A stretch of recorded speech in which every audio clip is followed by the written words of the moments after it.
sasama? Yung totoo? Bubuki. Si JR. JR na lang. Si ano, si Val. Sasama? Ah, hindi? Oo. Si JR na lang. Ay, tangin na artista ba? Yes, artista ba? Tangin nang yan. Baka mamaya, ano, may naiwan tayong pag... Ay, yung pansit! Ang pansit? Daan tayo prutas, ha? Oo, daan tayo prutas. Welcome to the Artista Van!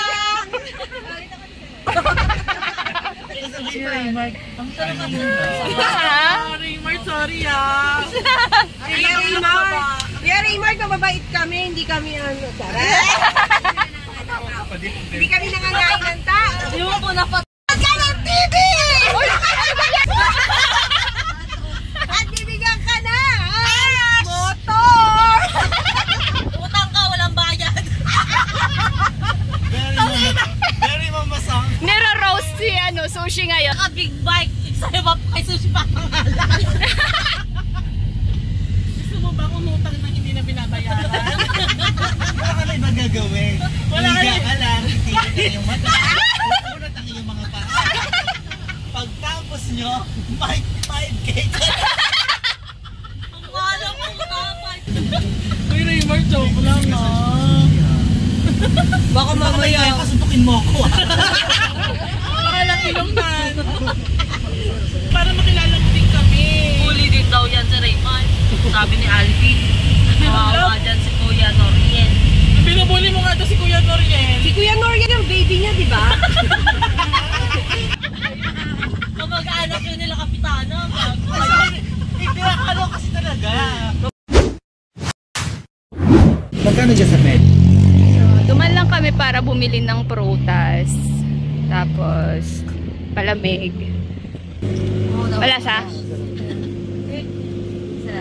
1, 2, 3, 4, 5. 5 pa po. Ah, 6. Si ano pa? Si Raymar. 7. Akasya pa ba yan?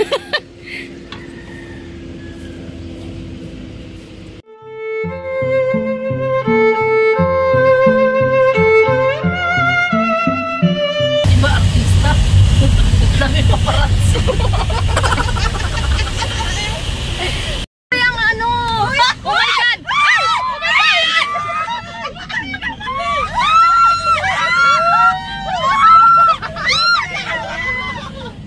Oh my gosh! Uy, ang taas! Saan may masikip? Uy! Imagine Oh my God! Ayaw, kung nakinahin ka lang sa Uy, imagine kung naglakad ka na sa ano. Malayo ka na. Oh my God! Di ba, okay na, okay na. Save na tayo, save na. Hindi kayo sure. Di naman siya nakataob ng kunda. Ang galing ni Raymar. Ayun, may nagalo din sa sushi niya. Baba ka. Gugulong na lang. Ako tayo maglalakad. Uy, ang layo pala. Ang taas. Pero dito ba talaga daan? Tangin na mamaya, ano lang ito. Dead end pala to. Ay, naku. Kapag ito wala ah. Oo nga eh. Ayan, may tao. Safe tayo, may tao, guys. Anong dead end? Di ba? Di ba? Palang Yay! Ayan na. Dahil dyan, madami kang OT mamaya. Asan? Ay, kasya ba tayo doon? Ang tanong kung may parking pa. Wala man lang nag-a-assist. Sipat-sipat. Nabayaran mo na yung ano ma. Bayaran mo yung ano. Baka babayaran na dito. O, si kuya o. Si kuya Ano yung tattoo? Pakita mo yung tattoo mo, Sir Jansen. 700 yung table, tapos 50 daw yung 55 Yung table. 8 pieces. O, tatatakan kayo. 3, 4, 5.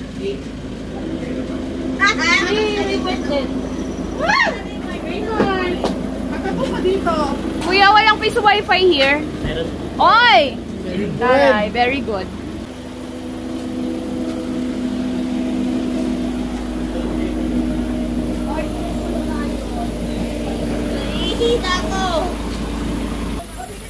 May nag-a-assist doon, kuya? May ambag naman ako. Singkamas. Ano kanan? Pagdating doon, dito na. Oo nga, no. Hindi, Tatlo yan. doon pa. Sa taas.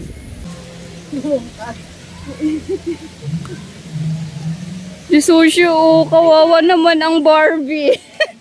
Hindi na ako Barbie today.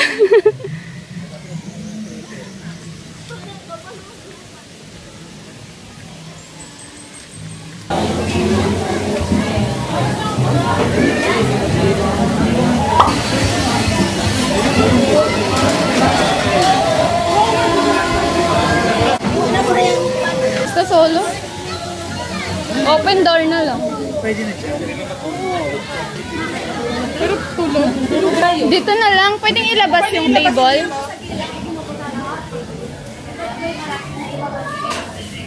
Bawal yung sapat plastic pa. Kami naman to. Ma'am, siya kami. Kaya. Kaya nyo yan. Yay! May kama, nakakaloka. Pang ano pala to? At least Overnight. Labas na lang yung table. Galing niya. Yan, pwede kayong mag-overnight pala dito kasi mainit siya. Add 500. Daming tao.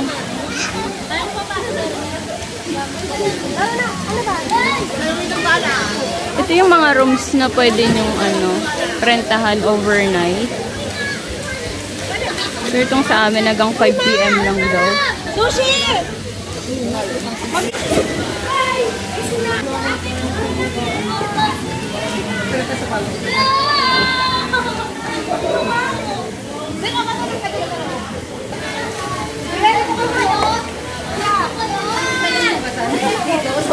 Para may katao sa loob.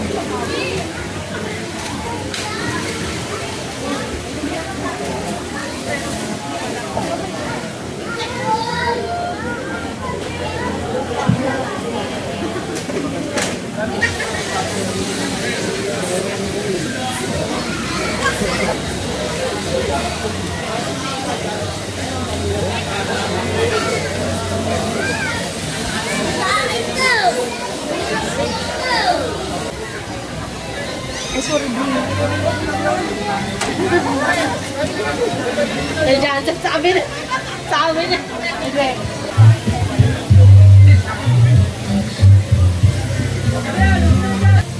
Taray naman ng mga friend ko. Parang mga bakasyonista.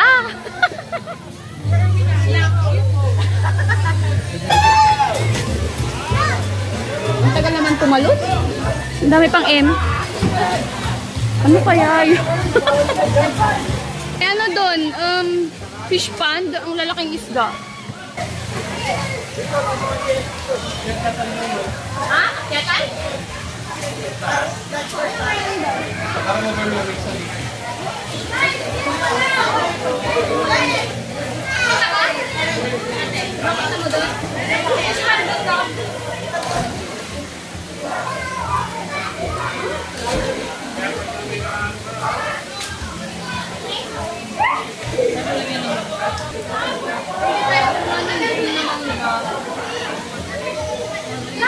May adobo kami. Pork, saka chicken. Mix to, no? Pritong isda. Lada ang gulay.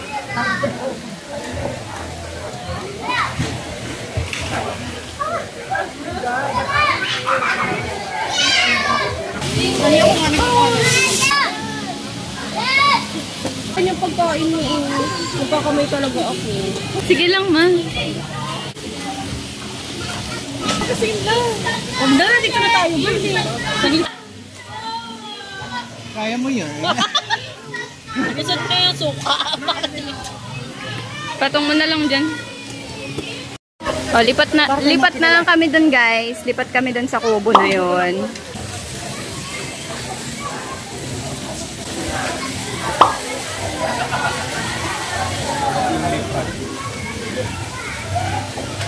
Baby! Huwag na kayo.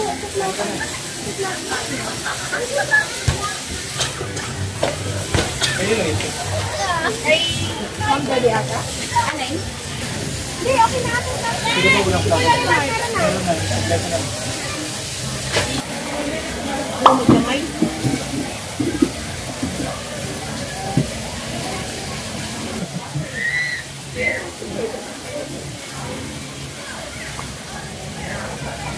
May magkain ka. Pinalang walang langaw dito. Saka,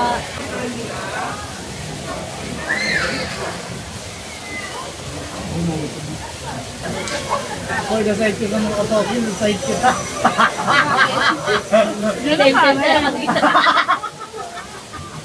May makain.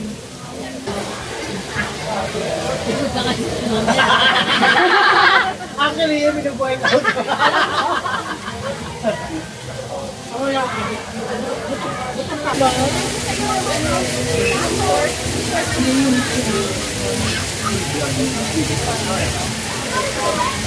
Diyan, saan ka dito? May reaction. Dito ka dito ng PA. Dito ka dito ng PA. kinakabahan ako. Aalis ka na? Hindi, actually, alam ko.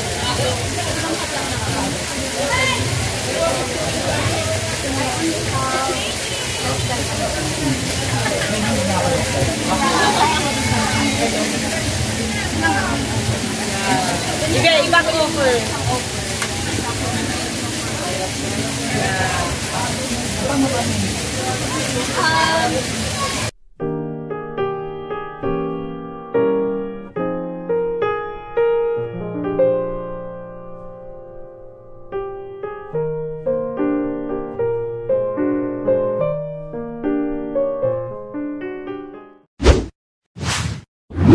Kita daw meeting to establish rapport.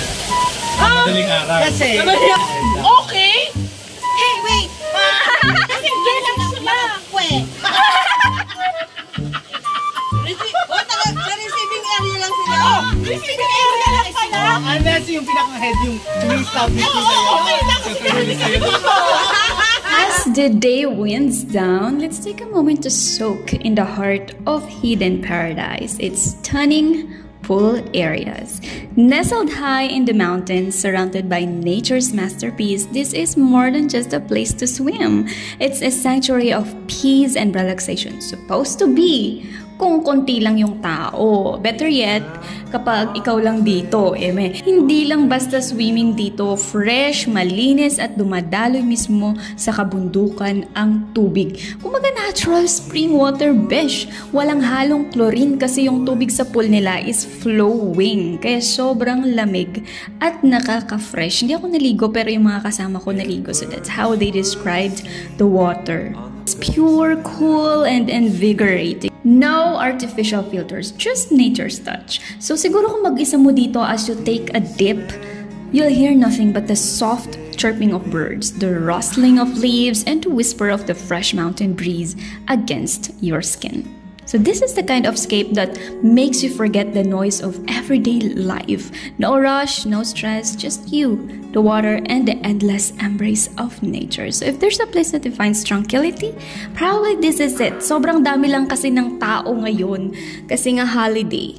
So, Hidden Paradise, I must say, isn't just a resort. It's a retreat for the soul. Kung tahimik lang dito ngayon at konti ang tao, napakaganda sigurong maligo dito. So, marami silang pool areas dito sa Hidden Paradise. So, pagpasok mo pa lang ng resort, meron na silang pool area dyan. Is dala-dalawa, tapos meron sa gitna, tapos meron pa sa dulo. Yung dulo yung pinakamaganda talagang, doon, feel na feel mo talaga ang nature vibe doon. Kasi konti lang yung tao doon, tapos doon talaga sa dulo, walang masyadong mga tao doon banda. So, mas magandang maligo doon. Siguro mas maganda pa itong resort na ito kung mas i-enhance pa nila, lalagyan nila ng konting enhancement, like may mga flowers para may konting buhay siya. Kasi medyo siya, walang masyadong kulay na nakikita. So, may mga halaman naman, pero mas maganda kung may mga flowers din sa gilid-gilid. Kumbaga nakaka-add siya ng vibe. So yun guys, hindi man masyadong na-enjoy yung place kasi sobrang daming tao. Na-enjoy ko naman yung company, yung kwentuhan. Kasi actually that's what makes it really great kapag may mga gala with the barkada, with the friends, with your colleagues. Ayan, so yun yung parang mas matatandaan mo, mas ikikip mo na memory, yung samahan nyo talaga, yung mga kwentuhan ninyo, yung mga tawanan, and for me, yun ang mas iti-treasure ko sa mga ganitong gala. So, that's it guys! Uwi na kami until our next gala.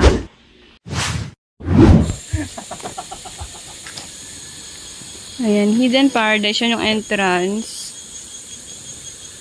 Lalakad ka pa konti, tapos yun yung pababa na daan. Naantay namin yung dalawa dyan na sa loob nagbibihis. Ano yun? Ibon ba yun? Pwede, okay na? Oo. Ano yung sa mumuno? Huwag mo na kayo pumasok, mainit. Mainit? Wala yung bumbuka. Ang sexy naman ng Latina na yan. Sobra. Hindi ako nagpalit. Oo. Tignan mo yung galing ibang bansa. Oh. Ano ba yun? Dubai. Ibon ba yun? Game ka na ba? Parang tumitili. Insekto? Insekto? Ay, mas sexy yung Mother Earth. Wow! Dapat pala yan ang pinaligo mo. Oh my God, so hot. Ay, mami, sorry. Game ka na ba? Ay, si JR. Masaya naman kayong nag-swimming. Kami kasi kumain lang kami dun eh. Ang napala ni Sir JR ay chismis. At least may nasagawa. Oh. Kansya lang po muna. Let's go, field trip kids! Ang sarap ng tubig. Ano namang natutunan nyo sa field trip na to? Chumismis ng chumismis! Nabutihin ng trabaho. Tama. Ay, huwag magmahal daw nang hindi ka mahal. Yung iba kasi kaya magpanggap na mahal ka. Ay! Sure naman. Walang pala gusto. Ay! Narinig ako sa vlog ni Ma'am T. Basta malaki, kaya daw na-remind. Ay! Malaki ba? Parang nangingiti si Johnson. Iba yung ngiti niya. Pero si Jancy talaga gusto niya Sanay daw sa Raymart sa malaki, ganun din daw sa kanya. Magkasa edad lang tayo, di ba ko pwede yan?